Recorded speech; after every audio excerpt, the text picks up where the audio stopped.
Hey, what's up, guys?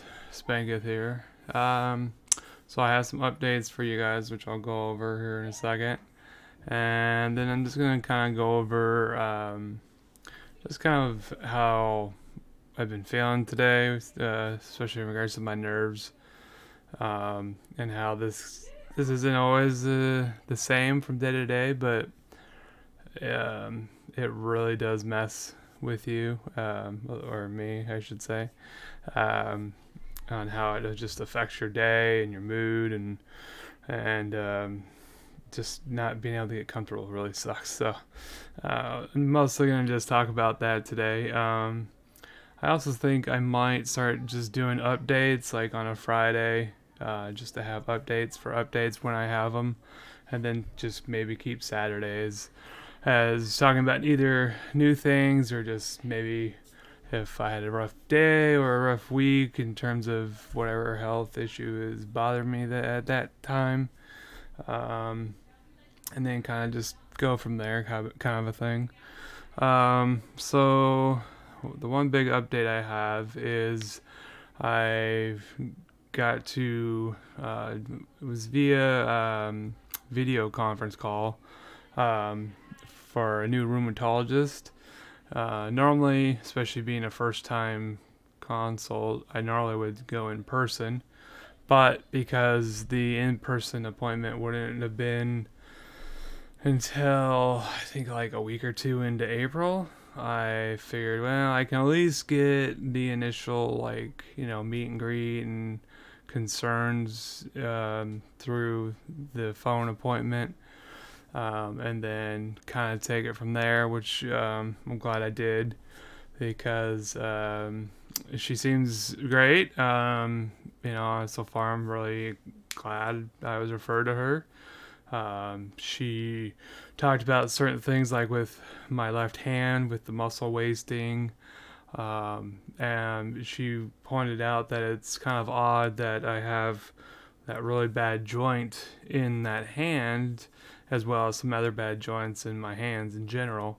That there's probably something also going on, maybe on top of the neuropathy that my doctors think I have that's causing the muscle wasting. But she thinks there's some sort of rheumatoid um, or rheumatological or arthritis. I don't really know the exact verbiage she used, but basically she thinks that I could and possibly have psoriatic arthritis, which, if you don't know what that is, it's essentially rheumatoid arthritis. It's just it like acts and works and behaves practically the same way. It's just from a different source. So I have psoriasis. I don't know if I've covered that, but more specifically, plaque psoriasis. Um, and with psoriasis in general, you have a chance to, you know, get psoriatic arthritis. I don't know if it's a chance to get it with all types of psoriasis because there are a wide range of different types. But I just know in my case that even my dermatologist has said that they need to put me on certain medications and I need to do certain ointments and all this other treatment stuff to reduce the risk of me getting psoriatic arthritis. Um, and so this new rheumatologist feels that that might be what's in play, given all the hand joints that are causing problems and pain and difficulty with lots of things. Um, so that's what she wants to look at specifically. Um, on my next exam in person, she wants to look at my hands and kind of get a feel for maybe what's going on and if there is some psoriatic arthritis. And obviously, if there is, she wants to start me on either, oh gosh, that chemo drug. I can't freaking think of the name right now because I'm having retarded brain syndrome. um, but there's that, and there was one other. Again, I can't remember because I'm apparently just retarded right now. But methotrexate, there we go. That's one of them. I don't remember the other one, but yeah, she said she would probably put me on one of those two. I did talk to her about how I kind of am leery of methotrexate, even though I know it's been around a long time and it's the more safe drug. But given my sister who has RA and she's been on that for years and she hated every second of it, and my mom who was on it for not even that long and she was like, this is terrible. So I'm leery about that, and so I brought up to her things like Enbrel or other biological injection medicines, or there's even, I think, IV medicines. And unfortunately, she said the reason why I can't do those is because the injection medicine that I use for my psoriasis to keep the skin under control is also a biological, and you're not allowed to have two biologicals at the same time. So I'd either have to give up that in hopes that what they give me outweighs what I'll be losing. So I guess the thing is, I'll probably try the pills first, either one or both, I guess. And then if it's just not helping, then maybe I'll just have to do a switch and hope for the best and that it evens out at least. Um, so that's kind of unfortunate. But the main thing I liked about this rheumatologist in general is, I talked to her about Sjogren's and how I'm kind of frustrated with getting diagnoses, not just on that, but on anything. It's frustrating trying to get something because, your test this time said negative, and, that's it. That's the end of it. It says you don't have it via test, so you just can't have it. It's not possible, which is how my current doctor treats it, which I get it. I mean, that's what tests are there for, but they're not definitive, especially in terms of like Sjogren's or rheumatoid arthritis, right? And so what I liked about her is she basically said that exact same thing, that tests aren't always conclusive, especially Sjogren's. She said there is one like biopsy type test you do where like they go into your mouth and like biopsy something in your lip area or something. I don't know, it didn't sound fun. And she's like, and even then, is it really worth all that? She said if I look at all your symptoms and I think, hey, yeah, it makes sense that you might have it, then we'll treat it based off symptoms. And to me, that was the biggest thing ever, because I can't tell you how many times I've had doctors refuse to treat based off of symptoms because the test wasn't conclusive or it wasn't 100% or whatever the reason. And so they just don't treat it in general. Now, not to say that the medicine for Sjogren's may make a big deal or not in how I feel or operate, but it's the fact of being diagnosed with something that you're pretty sure you have, especially when you have other specialists say you have it, or pretty positive you have it, but then they don't care enough to do anything about it either.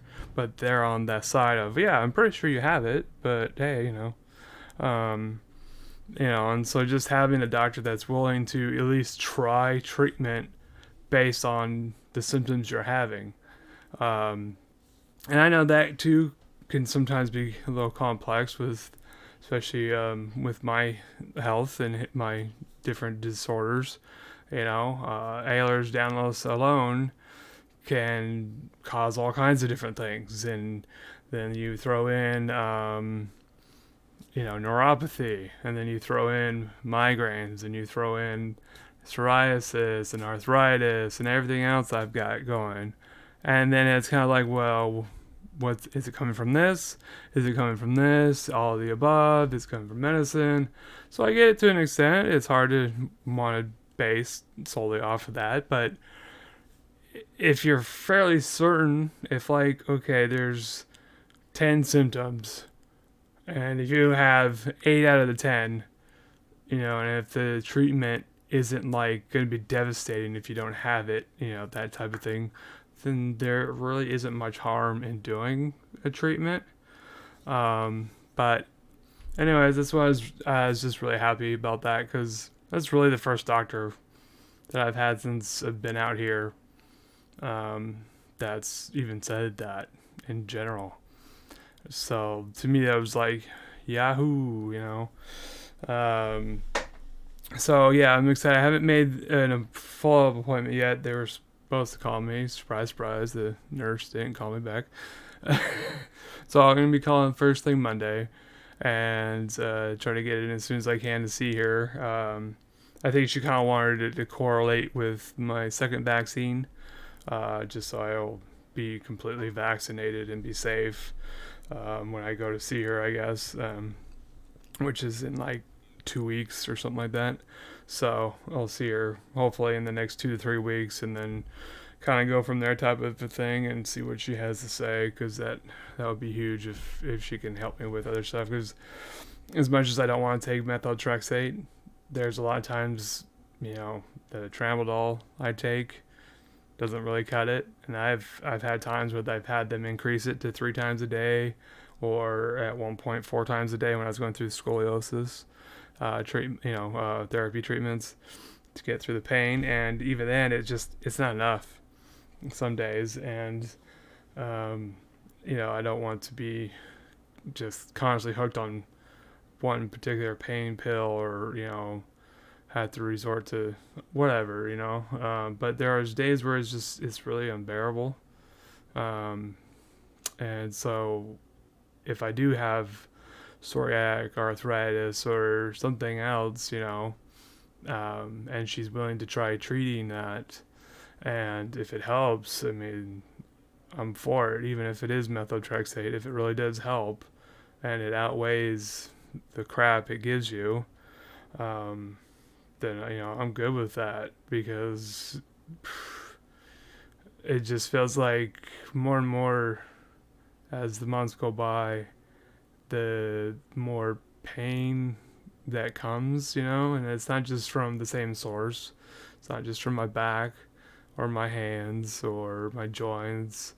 It's now from my nerves. It's my muscles. It's now my abdominal area, and I'm still waiting to figure what's going on down there. And it's just one thing after another. And if I can take something that will at least reduce one of those pain sources, even by like 30%, I would be all for that, because it's not easy dealing with all that, and that's like today was hard in itself, because my nerves all day have been kind of just on, like, not really on fire, but they just get set off over nothing.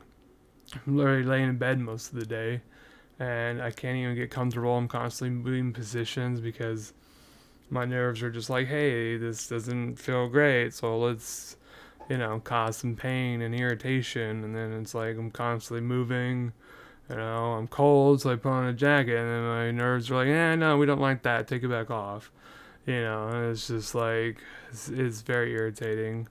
And I know I've described how the nerve pain kind of feels before, but it's really hard to truly describe it. But I'll reiterate, the two different ways I can think of is, one, it's kind of like the heebie-jeebies, where you see something or you hear or something, and it just kind of makes you like, that whole body shiver, twitch kind of a thing, like, ugh, it's kind of like that in a way, but not exactly. The other is, if you've ever, like, at certain arcade places, or like places like Chuck E. Cheese or Dave and Buster's or whatever, they have these, little video games, and one is where you hold these two metal sticks, and it just literally vibrates more and more intense as the longer you hold on to it. And that feeling that it does to your nerves, holding on to it for that long, that's pretty accurate how it feels on my nerves without having to touch something that's vibrating at 5,000 miles an hour.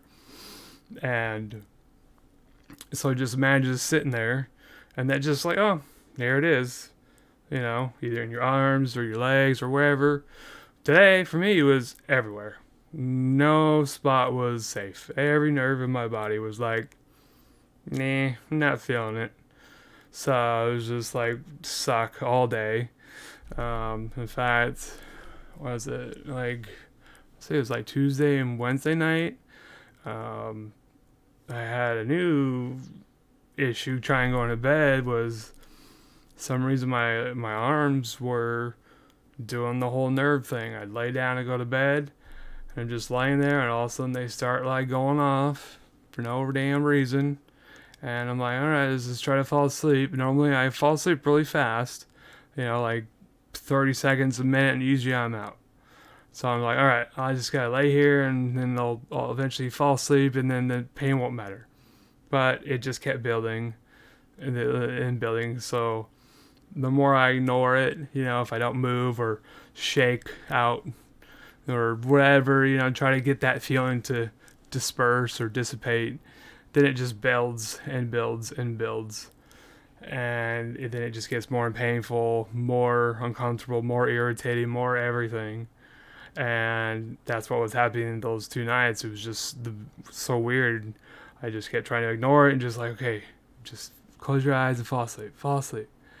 And I just couldn't, my body just couldn't fall asleep faster than the pain would escalate. So I'd have to constantly switch, to the other side. And I did that, I don't know, at least five minutes worth before I obviously eventually passed out, before the pain got too bad. And that did that 2 nights in a row. And it was like, oh, it was brutal because, of course, first thing that went through my head is like, is this going to be my nights now? Is this is this how it's going to be every night? I have to just fight to sleep, I get so damn tired, that I just fall asleep before pain arrives. But, thankfully it was just those 2 nights. I don't know if it was a fluke or what, but it sucked. It really, really sucked. And so since then, I've like, oh, I feel tired.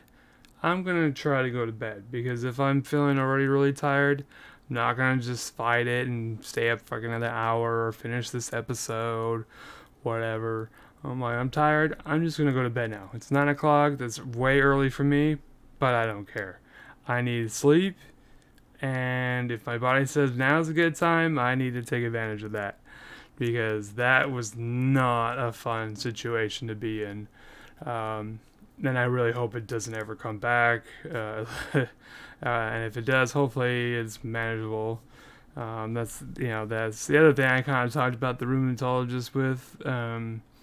That I hate that there's no one person in charge of my health, and I know that's kind of hard to do unless there's a doctor that understands, nerves, rheumatological issues, and so on. And it's hard to have one doctor that knows all that and that can just, kind of oversee everything. And so, she said she doesn't know much about neuropathy or nerves in general and the regards of what I'm dealing with, because I really feel like I need something more than what I'm getting for my neuropathy, the small fiber one anyways.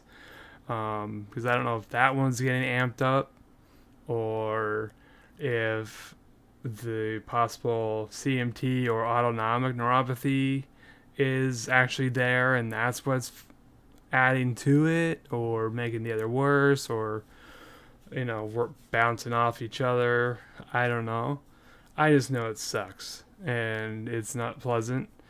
So I'm just like trying to get someone to like help me in that area, because I've already brought it up to my pain specialist who specialize also in neuropathy and nerve and all that, and then it's like they didn't really do anything about it when I brought it up.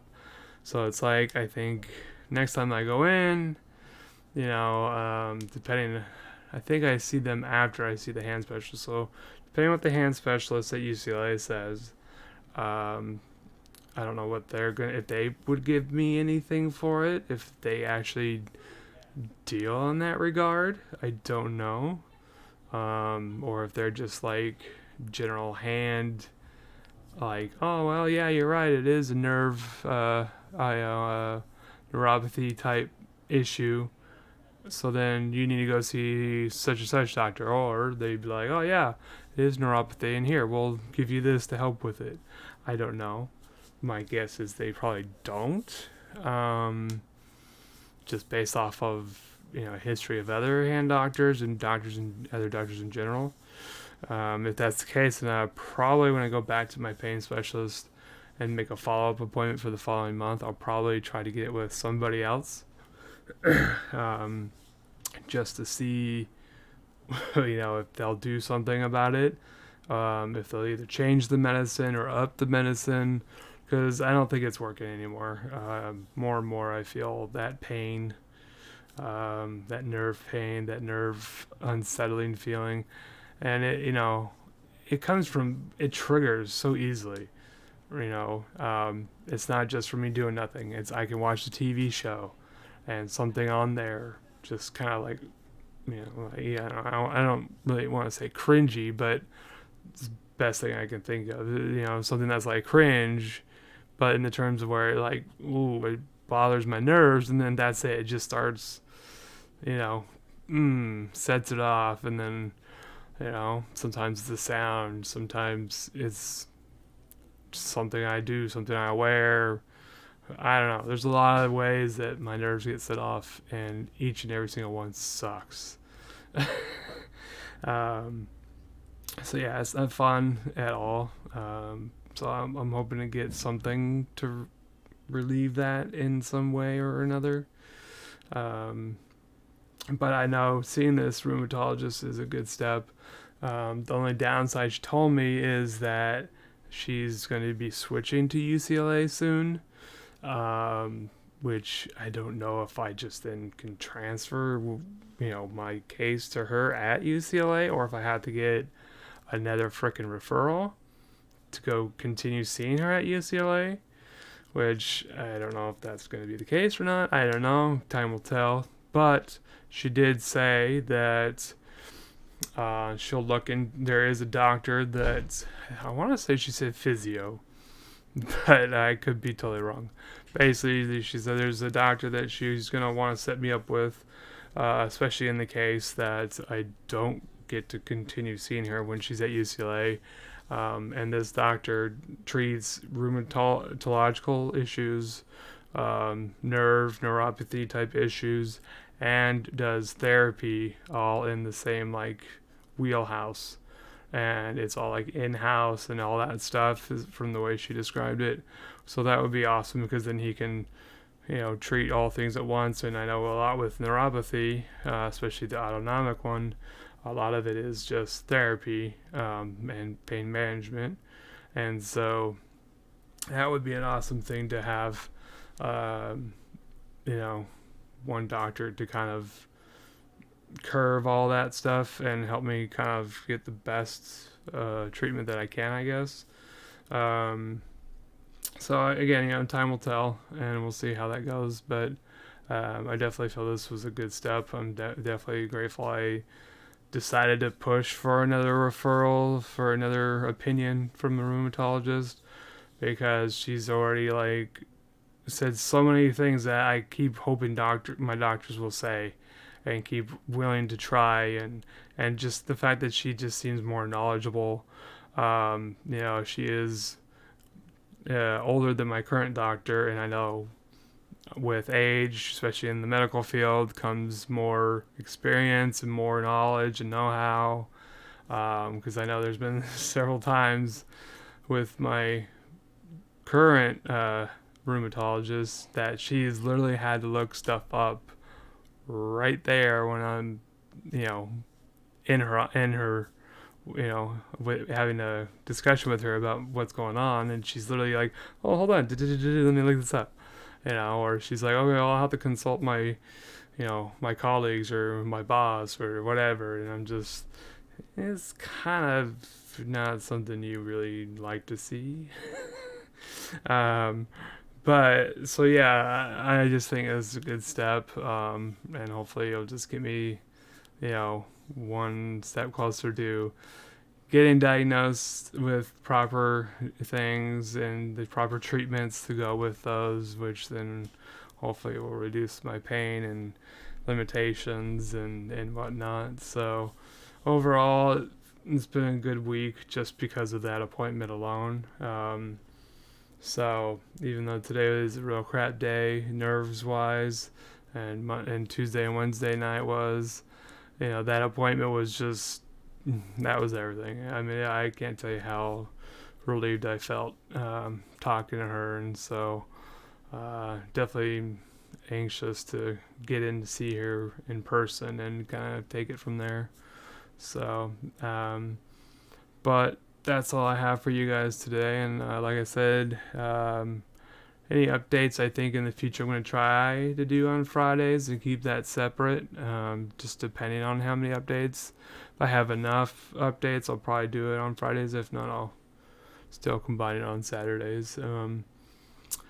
So yeah, I thank you guys for watching. Please like and subscribe, and feel free to share this with anyone. And if you have any comments, please drop them by, and I look forward to any comments you guys have.